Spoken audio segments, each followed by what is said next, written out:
ya langsung di. Tapi apa? Itu semua bentuk keakraban ya. Bagi saya canda itu bentuk keakraban. Anda hanya akan bercanda dengan orang yang bagi Anda sudah akrab. Dan memang musik itu bagi saya, ini sedikit, bagi saya musik itu makna. Musik itu yang memberi, salah satu yang memberi wadah makna bagi seseorang. Karena contohnya sederhana. Anda coba lihat video orang yang jatuh tersungkur karena kakinya kepleset kulit pisang atau apa. Anda lihat itu mungkin Anda akan empati atau bahkan bersedih hingga menangis melihat itu karena Anda kasihan kepada orang yang jatuh itu. Tapi coba video yang sama Anda kasih musiknya Warkop DKI itu,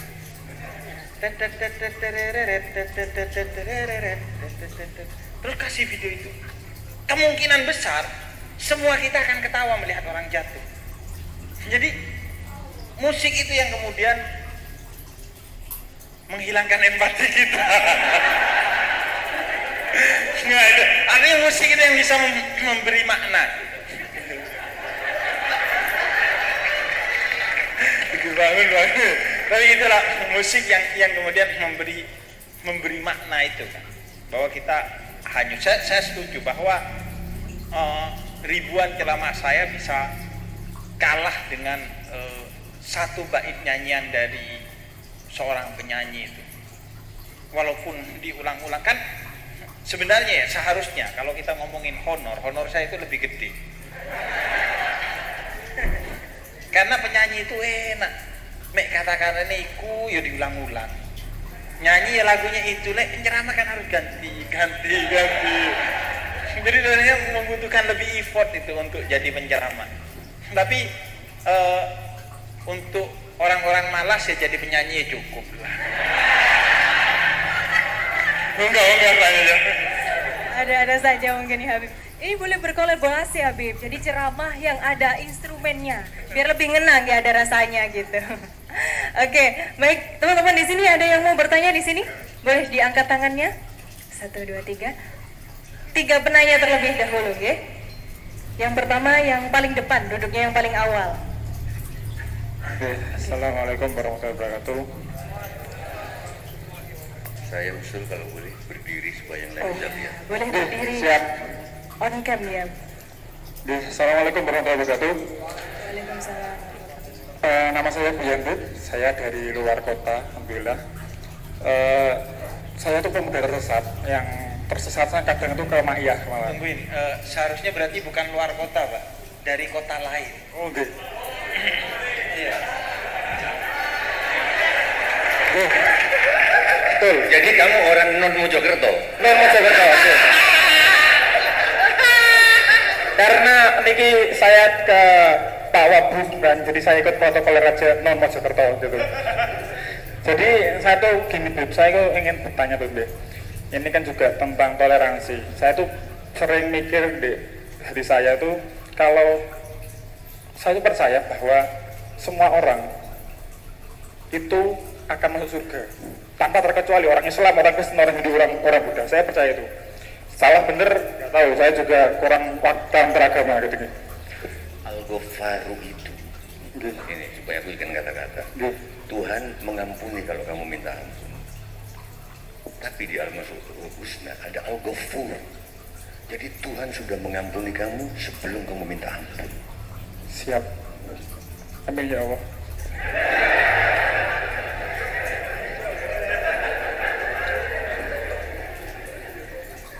Saya itu meyakini bahwa semua agama itu benar, semua agama itu akan masuk surga pada akhirnya nanti. Karena dalam Islam, karena kebetulan ayah ibu saya dulu Islam, jadi saya ikut Islam, itu meyakini bahwa yang penting kita itu ada 4 tauhid yang paling ujung, hablum minallah, hablum minannas, dan hablum minal alam. Nah, saya tuh percaya bahwa Allah itu maha adil. Nah kalau misalkan kalau misalkan orang yang di pelosok Kalimantan yang nggak pernah ada wali di sana, nggak pernah ada ulama masuk ke dalam hutan-hutan Kalimantan, dia nggak pernah tahu Islam, tapi dia baik pada alam, dia baik pada manusia, dia baik pada sesama. Kalau dia kelak dia masuk surga, katanya Allah itu maha adil, gitu. Nah, saya ini yang tersesat saya, atau yang tersesat ini adalah umat-umat Islam yang sering mengkafir-kafirkan orang-orang yang sebenarnya menurut saya jauh lebih baik daripada orang Islam itu sendiri. Bahkan kalau lulus sekali Mbak Tejo bahwa banyak orang Hindu di Bali itu sangat lebih Islam dari orang Islam. Karena di Bali tidak pernah ada maling kecuali datangnya orang Jawa yang ke Bali. Sekian, terima kasih. Wassalamualaikum warahmatullahi wabarakatuh. Saya usul setiap satu pertanyaan langsung dijawab agar terus kita bergulir gitu, berkembang gitu. Jadi jawaban saya nanti juga bisa menjadi bahan buat pertanyaan, jawaban Mbak Tejo juga bisa jadi bahan untuk pertanyaan. Monggo.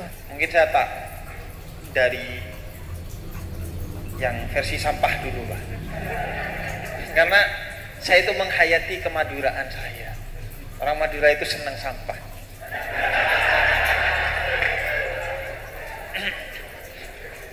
Dia jihadnya itu di sampah, mengubah apa yang disebut sampah itu menjadi berkah itu.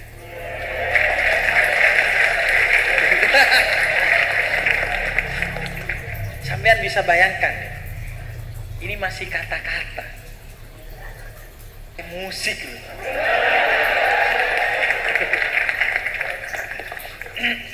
Pertama, saya pernah bikin satu video di Jeda Nulis itu, kira-kira saya membayangkan Tarsan itu masuk surga atau masuk neraka. Tarsan yang ada di hutan yang tidak pernah tersentuh oleh segalanya, ilmu pengetahuan ataupun apakah dia masuk surga atau neraka.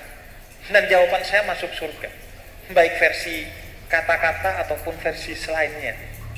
Saya tak kasih dalil dulu lah, biar tadi setelah dengar musik saya kembali ke Habib dulu lah. Jadi kata Imam Ghazali, ini dikutip juga oleh Habib Ali Jufri, orang yang tidak tersentuh oleh nilai-nilai kebenaran, informasi apapun, maka dia kalau mati dihukumi ahlul fitrah, orang yang berada di garis fitrah. Fitrah itu kesucian yang ada di dalam diri kita, yang kalau Anda bersetia dengan fitrah itu Anda tidak akan tersesat.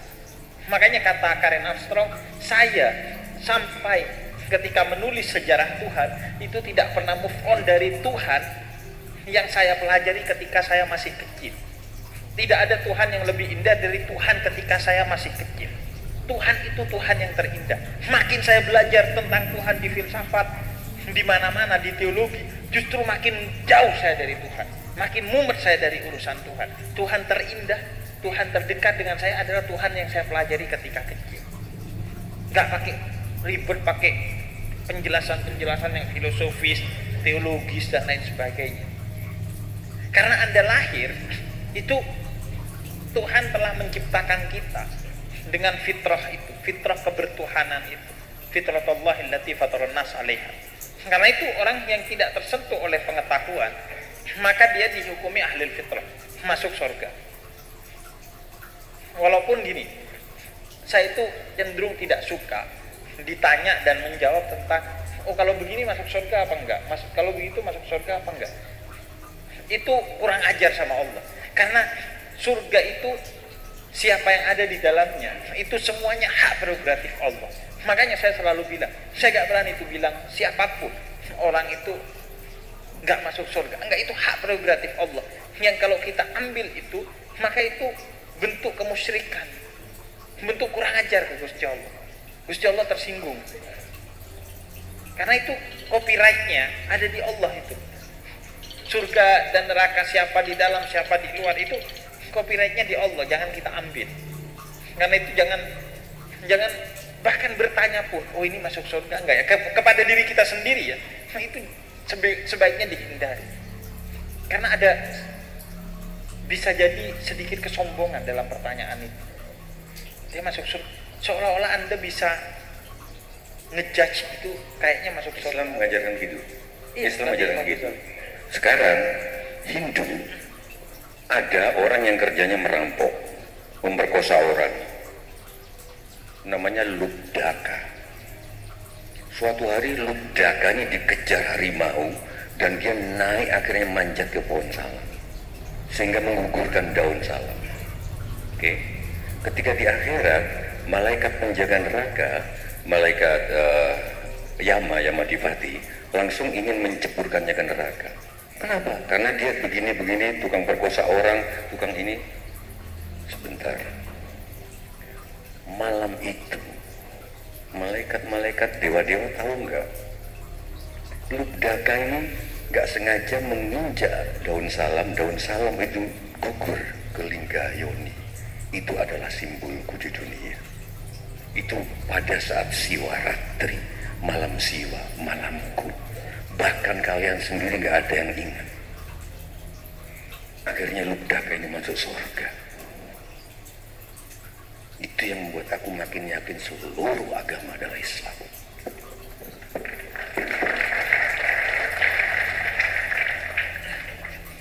Di Al-Quran itu ada juga asbabun nuzul tentang satu ayat yang bercerita seorang dari Bani Israel. Ini dalam hadisul Bukhari, Nabi jelaskan seorang dari Bani Israel itu sudah membunuh 99 orang.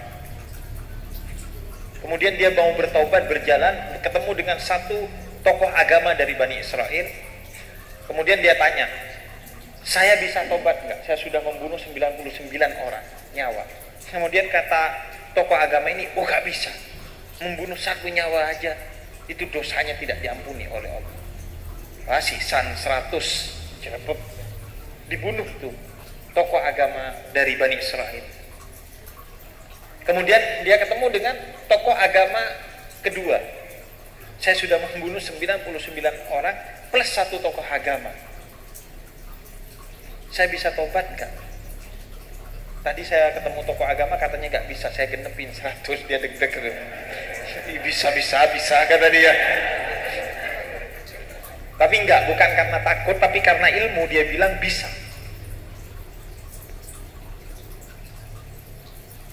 Dan akhirnya pergilah kamu ke satu kota untuk belajar di sana, dan itu akan menjadi jalan pertobatan kamu. Maka pergilah dia ke kota itu. Di perjalanan dia meninggal, belum sampai di kota itu. Kemudian malaikat mau memasukkan dia ke neraka, sedangkan malaikat dari surga mau masukkan dia ke surga. Terjadilah perdebatan sampai ke Gusti Allah. Kata Gusti Allah, ukur dia itu lebih dekat ke tempat awal atau tempat baru. Kalau lebih dekat ke tempat baru, tempat dia akan bertaubat, maka masukkan dia ke surga. Dan kemudian buminya Allah oleh Allah didekatkan tempat dia wafat dengan tempat yang akan menjadi tujuan dia, karena rahmatnya Allah memasukkan dia ke surga. Ada kisah lain di hadis Bukhari tentang Nabi bercerita seorang pelacur, seumur hidup jadi pelacur. Di akhir hayatnya dia ngasih minum anjing yang kehausan. Kenapa anjing? Kenapa kehausan? Itu kan Anda harus perlu gali itu maknanya. Kenapa anjing? Kenapa bukan onta padahal di padang pasir? Kan itu untuk memang betul-betul menyebutkan kepada kita, sekecil apapun kebaikan yang kamu lakukan, itu Gusti Allah reken tuh, pasti direken. Nah, ahlul fitrah itu bukan hanya orang yang tidak mendapatkan informasi, tapi orang yang mendapatkan informasi yang salah, atau informasi yang tidak tepat. Dengar agama dari orang yang mulutnya tidak beragama, maka kalau dia tidak masuk ke nasihat itu, maka dia dihitung belum mendapatkan nasihat. Sekarang kan agama dari agama manapun kan banyak yang disiarkan dengan penuh kebencian. Kalau Anda gak tertarik kepada agama itu karena omongan dia, maka Anda dihukumi ahlul fitrah, belum menerima kebenaran, belum mendengar informasi itu. Karena yang salah yang nyampaikan, bukan kamu. Atau kalau kamu gak paham, karena kita kenal Tuhan, itu kata Sayyidina Ali bin Abi Thalib, araftu rabbi bi rabbi. Saya mengenal Tuhan saya dari Tuhan saya langsung. Tuhan itu maha tidak terbatas, kita terbatas. Karena itu harus dari musik. Supaya langsung. Nah kalau nggak dari tafsir. Nah itu.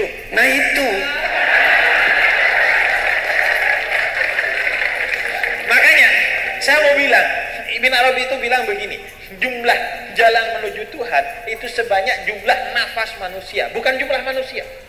Jumlah nafas manusia. Setiap manusia berapa juta kali bernafas hingga dia wafat. Dikalikan jumlah manusia yang pernah ada di muka bumi ini, itulah jumlah jalan menuju Tuhan. Dan musik itu saya akui salah satunya. Tapi kan salah satunya, jangan sombong. Enggak, tapi aku pakirin, ini kalau karena ini streaming bahaya. Nanti didengarnya, nanti surga urusan Tuhan. Buat apa kita berbuat baik? Takutnya begitu, Bib. Yang dibilang Habib begitu, surga urusan Tuhan, mungkin begini, jangan sampai kita menganggap bahwa dia akan masuk neraka gitu, orang lain gitu. Itu aja kan, bukan karena urusan surga atau itu urusan makanya saya selalu bilang, sholat itu sangat gampang. Yang susah apa? Sholat tapi tetap nggak merasa lebih baik dari orang lain. Itu tantanganku. Kalau masih merasa lebih suci, ya sorry. Ada Hawariyun. Hawariyun itu pengikutnya Nabi Isa, murid setianya Nabi Isa. Pernah ada satu orang kotor ahli maksiat duduk dalam keadaan tubuhnya kotor dan juga dia sering membunuh dan lain sebagainya. Tapi dia ngefans ke Hawariyun ini. Ketika Nabi Isa itu lewat, dia tertarik. Terus berhari-hari rombongan itu lewat. Hingga ketertarikan itu secara tidak sadar membuat dia itu berdiri. Karena tarikan rasa cinta itu. Berdiri, kemudian tanpa terasa dia ikut di rombongan itu walaupun jaraknya agak jauh. Kemudian Hawariyun itu pengikutnya Nabi Isa mempercepat jalannya karena dia merasa tidak pantas jalan dengan orang kotor itu. Kemudian orang ini kaget. Oh iya, saya tidak pantas juga dekat-dekat dengan orang suci itu. Dia memperlambat jalannya. Kemudian Allah mengutus malaikat mengabarkan kepada Nabi Isa, wahai Isa, mulai detik ini seluruh pahala murid-muridmu aku hanguskan dan seluruh dosa orang itu aku hanguskan. Karena murid-muridmu sombong dan orang itu penuh kerendahan hati. Itu dahsyat. Makanya Nabi Muhammad itu memberi tempat duduknya kepada Adi ibn Hatim dalam riwayat Sayyidah Aisyah. Tempat duduknya Nabi itu seperti ini. Punya satu cuma Nabi di rumahnya. Dan itu ketika Adi ibn Hatim datang, preman Quraisy benci Nabi Muhammad, mau bunuh Nabi Muhammad, datang ke rumahnya Nabi Muhammad buka. Kemudian Nabi Muhammad berikan tempat duduknya kepada Adi bin Hatim, sedangkan Nabi Muhammad duduk di tanah lebih rendah dari seorang preman yang benci dan mau membunuh Nabi Muhammad. Sayyidah Aisyah tanya, Nabi sini, itu Adi bin Hatim, apakah kamu gak kenal yang mau membunuh kamu dan membenci kamu, kok malah kamu hormati? Kemudian kata Nabi, membenci saya dan mau membunuh saya adalah akhlaknya Adi bin Hatim, tapi menghormati setiap tamu yang datang ke rumah saya adalah akhlaknya Muhammad Rasulullah. Itu sebetulnya nggak perlu panjang-panjang, Bib. Aku begitu dengar ya Rabbi sholli, situ bendoan ala Muhammad, ya Rabbi sholli alaihi wasallim, ya Rabbi sholli ala Muhammad, ya Rabbi sholli alaihi wasallim. Dari nada-nada itu aku sudah kebayang Nabi kayak gitu akhlaknya gitu. Tanpa penjelasan gitu. Jadi araftu Rabbi itu bi Rabbi, kata Nabi. Saya mengenal Tuhan saya dari saya, karena wa nafahtu min ruhi, saya itu diciptakan dari, kita semua ini diciptakan dari cahayanya Allah, wa nafahtu min ruhi, dari rohnya Allah. Sehingga Anda mengenal Allah bahkan tanpa mengenal agama-agama itu, karena sanurihim ayatina fil afaq wa fi anfusihim. Ayat-ayatku aku tebar, kata Allah, bukan hanya di Al-Qur'an, tapi fil afaq, di semesta, wa fi anfusihim, dan di dalam dirimu. Makanya kata para sufi, man arafa nafsa faqad arafa rabbah. Siapa yang kenal dirimu, maka siapa yang mengenal dirinya, maka dia akan mengenal Tuhannya. Nah, Sinali bilang, saya mengenal Tuhan dari Tuhan itu sendiri. Makanya Tarsan atau siapapun, pokoknya orang yang diciptakan oleh Tuhan, semuanya bisa mengenal Tuhan asalkan dia mau mengenal Tuhan, masuk ke dalam dirinya. Nah, bagaimana mengenal jalan menuju Tuhan? Kata Sinali, aku mengenalnya dari Tuanku, yaitu Muhammad Rasulullah. Jadi orang itu tugasnya itu mengapresiasi kebaikan orang lain dan menutupi keburukannya, sedangkan pada diri sendiri mengapresiasi, mencari-cari keburukannya dan menutup-nutupi kebaikannya. Anda kalau sibuk dengan diri Anda sendiri, tidak akan bertanya tuh, oh dia kenapa ya, oh dia kenapa ya. Makanya kata Allah, wa ma khalaqtul jinna wal insa illa liya'budun. Aku ciptakan kamu untuk beribadah kepadaku. Dikasih sama Allah, aku ciptakan kamu untuk menuju ke tiang itu. Kalau kamu tahu bahwa oh saya diciptakan untuk pergi ke tiang itu, mau ada yang menjegal kamu, mau ada yang menari di sampingmu, mau ada apapun yang mau men-trigger kamu lah akhirnya. Jadi itu, kalau sibuk dengan diri kita sendiri, wis gak kira kita itu kepikirannya begitu. Jadi yang terpenting itu berusaha menjadi lebih baik tanpa merasa lebih baik dari yang lain, Gebib, Mbah.